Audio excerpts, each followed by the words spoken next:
Okay, today I'm going to show you how to replace a heating element in an oven if it broke or went bad like mine did.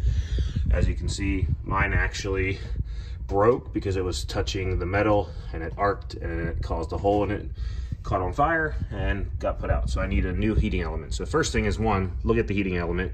Two, look at the brand. So for me, it's a GE.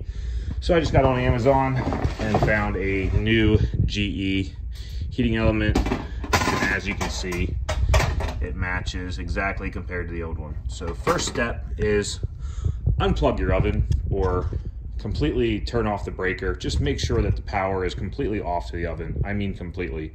This is like 220 volts that run through these. If you get shocked, you are going to feel it. So either unplug it to be completely safe or make sure that the breaker is off. Next, you're going to need a screwdriver with a 1/4-inch bit attachment, because those two little screws need to come out, and they are 1/4-inch heads, at least on GE. So take those out real quick. And then this entire piece will just completely pull out.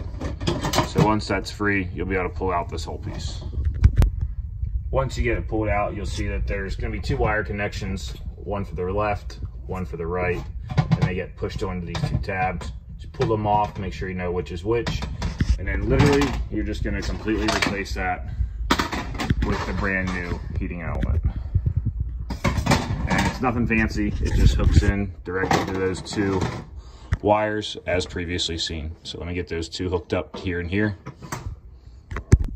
Okay, once you have those wires hooked up to the end terminals, just make sure this goes back to that wall appropriately. Line up those two screw holes. And then you're just gonna literally put your two screws back in place, and that's it. All right, I just started those two screws by hand, and then I'm gonna tighten them back down again with my 1/4-inch driver bit. Okay, that one's tight. And these don't have to be super tight, they're just meant to hold that in place. Then I'm just gonna check it and make sure, okay, it's not touching the actual oven anywhere, it's raised up from the oven. It's in the right place, and I know that I hooked up both. All right, so the oven's plugged back in. As you can see, the new element's in place, not touching any metal anywhere. That way I know it's not gonna short out. And I plugged it back in. So now let's turn on the oven and check her out.